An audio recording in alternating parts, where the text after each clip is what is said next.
Saya punya visi dan misi ini ibaratnya mimpi di siang hari bolong. Maksudnya mimpi di siang hari bolong pada saatnya jika masyarakat Kamalanti memberikan amanah kepada saya, maka saya akan implementasikan dalam bentuk kehidupan. Jadi ibaratnya visi misi itu mimpi di siang hari bolong. Artinya maka seolah-olah susah mimpi kalau dimimpikan dulu. Jadi setelah punya kapasitas, ya baru disitulah yang dibuktikan secara konkret. Jadi saya akan coba tawarkan kepada kita, karena ini visi misi ini adalah kontrak politik antara saya dengan masyarakat. Jadi ini kontrak politik ini maksudnya ya misalnya besok-besok ketika Tuhan berkenan dan masyarakat memberikan amanah kepada saya, maka inilah kontrak politik yang saya tawarkan kepada masyarakat yang ada di desa Kamalanti ini untuk menjadi pedoman dalam pelaksanaan pemerintahan desa Kamalanti selama periode itu. Jadi saya langsung saja, visi membangun tata kelola pemerintahan yang baik dan bersih guna terwujudnya desa Kamalanti yang adil, makmur, sejahtera dan harmonis. Jadi inilah kontrak politik saya dengan masyarakat yang ada di Kamalanti. Katakanlah kalau kami, karena kebetulan saya guru, dibuat piknya, pokok-pokoknya, kemudian diimplementasikan dalam bentuk pelaksanaannya yang masuk boleh dibuat TIU ini visi TIU, kemudian diimplementasikan, disebarkan selanjutnya menjadi titik tujuan instruksional khusus. Jadi misi mewujudkan pemerintahan satu, pelayanan yang prima yaitu cepat, tepat dan benar. Ya, selama ini pelayanan pemerintah desa Kamalanti juga sama dengan ini.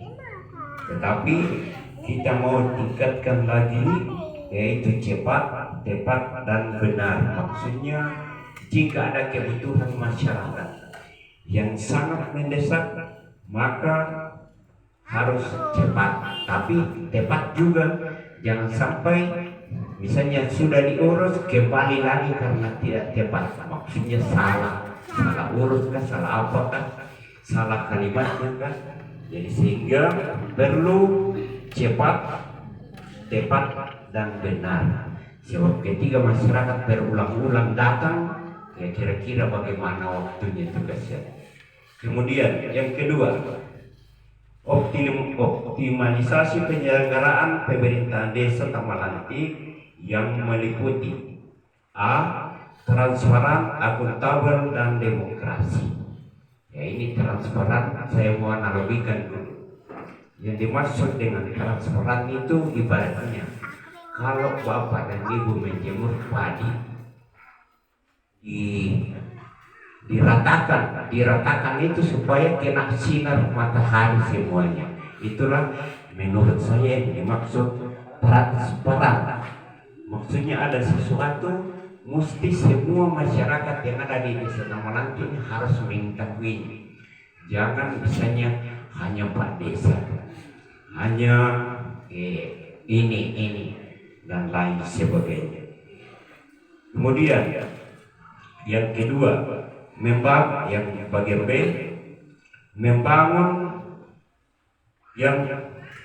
pembangunan yang berkesinambungan. Artinya ini juga sejalan dengan visi dan misi presiden kita. Seperti tanah air ini mesti berkesinambungan terus, tidak boleh terputus. Jadi juga sejalan dengan visi misi pemerintah daerah. Jadi apapun yang dibuat kepala desa yang lalu itu harus dilanjutkan terus, tentunya ditingkatkan. Inilah yang saya maksudkan, membangun yang pembangunan yang berkesinambungan. Kemudian bagian C, harmonis.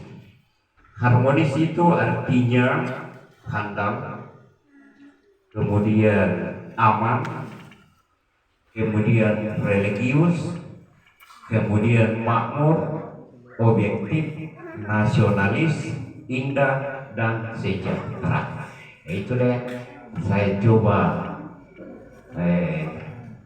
dari harmonis itu diambil huruf-hurufnya masing-masing, sehingga H itu saya katakan handal. Handal dalam artian luas juga pengertiannya, tapi nanti itu kontrak ya Pak. Konkretnya itu setelah ada kapasitas saya sebagai kepala desa ketika masyarakat Tamalantik memberikan amanah kepada saya, maka kita akan melakukan seperti ini. Lalu aman, ini juga seperti apa disampaikan Bapak, ya kita mau ke desa Tamalantik aman-aman saja. Sebab ketika terjadi ketidakharmonisan di dalam masyarakat Tamalantik, pemerintah desa mau berusaha membuat segala sesuatu, kalau tidak aman saya kira pasti terkendala juga. Ya, kemudian religius itu artinya kita di Tamalantik ini karena pluralis keyakinan, baik penduduknya maupun agamanya, kita di sini pluralis, maksudnya berbeda-beda. Dalam artian ini menurut saya ini adalah juga yang harus dijaga bersama.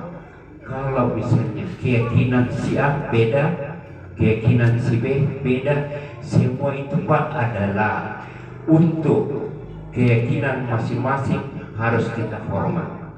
Jangan menjelek-jelekkan, jangan menghina satu sama lain apapun. Karena ini menurut saya ini adalah urusan diri kepada Tuhan. Jadi itulah yang saya maksud dengan religius. Kemudian makmur. Makmur ini sejak terbentuknya negara Republik Indonesia sudah dicantumkan dalam undang-undang terwujudnya masyarakat adil dan makmur. Ini setelah dibentuk negara kita sudah dicantumkan itu. Jadi apapun alasannya mesti dilanjutkan terus sampai tercapainya ini masyarakat dari pusat sampai ke pelosok tanah air harus menikmati kemakmuran. Tapi mencapai kemakmuran itu tidak semudah kembali telapak kanan. Kemudian objektif. Ya, objektif ini betul-betul berdasarkan kenyataannya, yang objektif, yang pasti-pasti saja, yang pasti-pasti.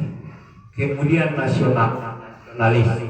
Yang dimaksud nasionalis ini maksudnya nasionalis itu kita harus berjiwa nasional, seperti dikatakan Pak Ketua tadi, beda pilihan relatif. Ya, beda pilihan itu ya relatif, itu maksudnya biasa-biasa. Jangan sampai dengan adanya kami berempat ini memunculkan sekat-sekat di antara kita. Jangan seperti itu. Berarti orang itu tidak berjiwa nasionalis. Kemudian indah. Saya kira kita semua yang di sini tidak ada yang tidak mau keindahan. Pasti semua indah. Mengapa? Karena keindahan itu adalah kebutuhan juga manusia. Ya, kalau misalnya saya bertetangga dengan bapak ini, lalu hubungan saya harmonis, pasti indah buat kami berdua dan lain sebagainya. Karena menurut saya, ya untuk pribadi saya, prinsip hidupku, kelebihanmu adalah kekuranganku, kelebihanku adalah kebutuhanmu. Jadi kalau hal ini kita buat, pasti dalam hidup itu pasti tercapai harmonisasi. Kemudian ya sejahtera. Ya saya kira kesejahteraan itu adalah dambaan pemerintah pusat maupun sampai di pelosok tanah air. Ya sejahtera itu tentunya bagaimana cara untuk mencapai kesejahteraan ini. Kemudian yang ketiga, misi saya yang ketiga, masyarakat yang partisipatif, berkeadilan, berbudaya, santun, tertib dan damai. Ya partisipatif ini artinya kalau bisa mengambil bahagian di dalam semua kegiatan. Ya, kemudian kadang-kadang juga ya masyarakat itu tidak proaktif. Misalnya dikatakan Pak Dusun harus begini, lalu pekerjaannya saja menonton dan mengevaluasi, tidak mau berbuat tapi hanya mengevaluasi. Ya inilah yang kita mau bangun ke depan juga, bagaimana cara supaya masyarakat itu ya berpartisipatif, kemudian berkeadilan. Yang dimaksud menurut saya, yang dimaksud dengan berkeadilan itu, seandainya saya lempar pertanyaannya, mana yang didahulukan, hak atau kewajiban? Pasti jawabannya bervariasi Pak.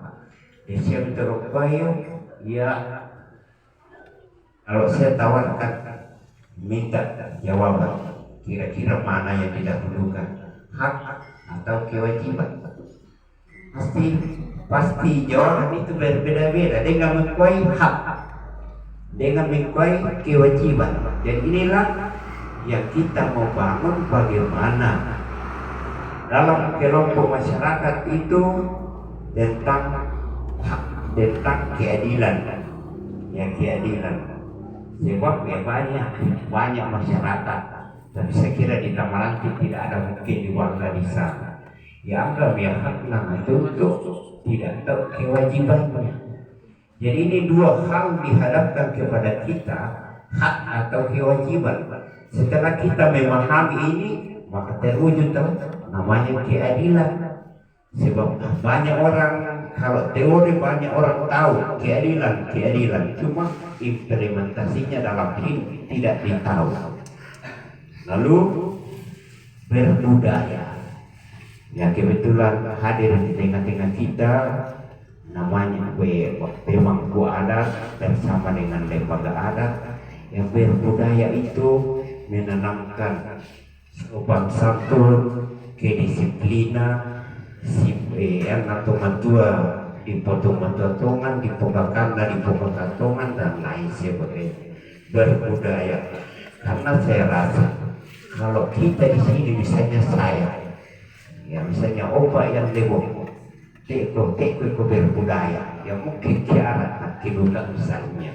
Sebab ya kita tahu namanya berbudaya, cuma pelaksanaannya belum pas.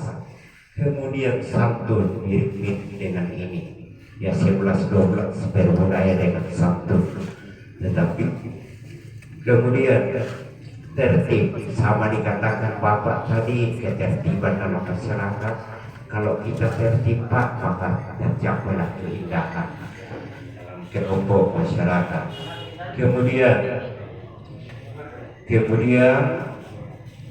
damai, ya damai apa yang disampaikan Bapak, ya itulah tujuan kita bersama, bagaimana caranya supaya masyarakat kita ini damai.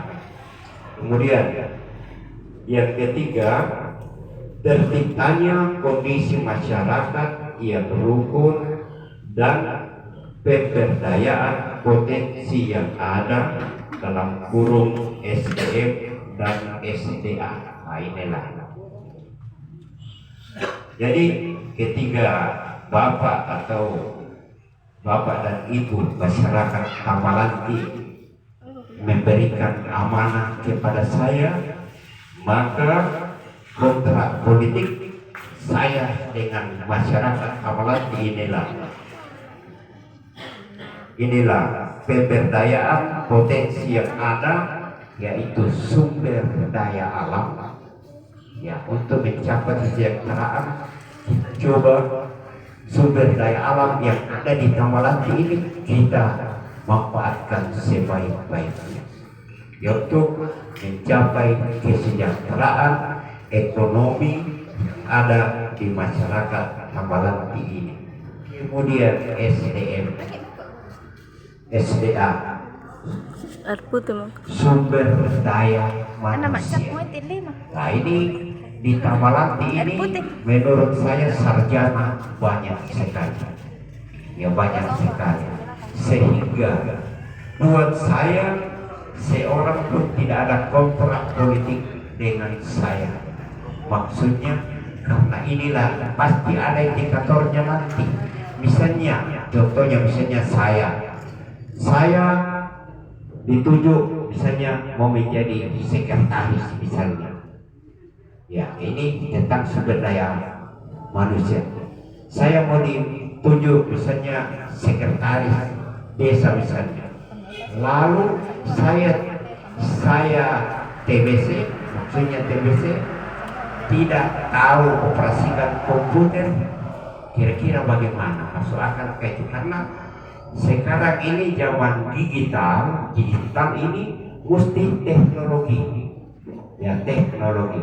Oleh sebab itu daerah kita juga kita mau masukkan teknologi, ya, maksudnya zaman digital, karena ketika hal ini tidak dikuasai maka kita ketinggalan. Karena sebenarnya ke depan ini misalnya pelaporan desa dibuat di sini sampai di Jakarta tidak sama kemarin malu habis diketik diantar ke Mamasa dan lain sebagainya. Ini zaman teknologi yang canggih. Justru saya ketika saya mendapat amanah, saya mau memanfaatkan potensi yang ada di Kamalanti ini berdasarkan sumber daya manusianya, sumber daya manusia. Sebab sangat kurang pas juga kalau misalnya saya tidak bisa campuri teknologi sekarang. Saya mau ambisi misalnya sewaktu pemilihan kepala desa saya mati-matian dukung Pak Yandemo, ternyata begini. Ya, inilah pasti ada indikatornya Pak, pasti ada indikatornya untuk menentukan semua pegawai desa pada saatnya nanti. Jadi per hari ini tidak ada kontrak politik saya dengan siapapun di Kamalanti ini. Ya, saya katakan kalau mau dukung saya silakan Pak, Bapak, Ibu, siapa saja. Sehingga karena inilah satu hal yang perlu diantisipasi juga. Saya kira demikian visi dan misi saya yang saya sampaikan. Saya katakan tadi, inilah gambaran kontrak politik untuk masyarakat kepada saya. Dan mungkin sekarang saya ini ada yang kurang berkenan, ada yang saya ungkapkan. Nah, ini tidak berarti saya ungkapkan ini untuk memojokkan seseorang, kita sama sekali. Ya, begitulah, karena kita ini manusia biasa. Kemudian akhir kata saya, mungkin saya mau buat pantun satu Pak, artik sekaligus.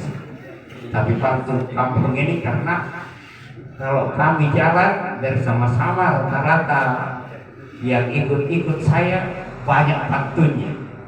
Ya saya juga belajar pantun. Tapi maaf Pak Babin, saya buat dalam bentuk bahasa memasak.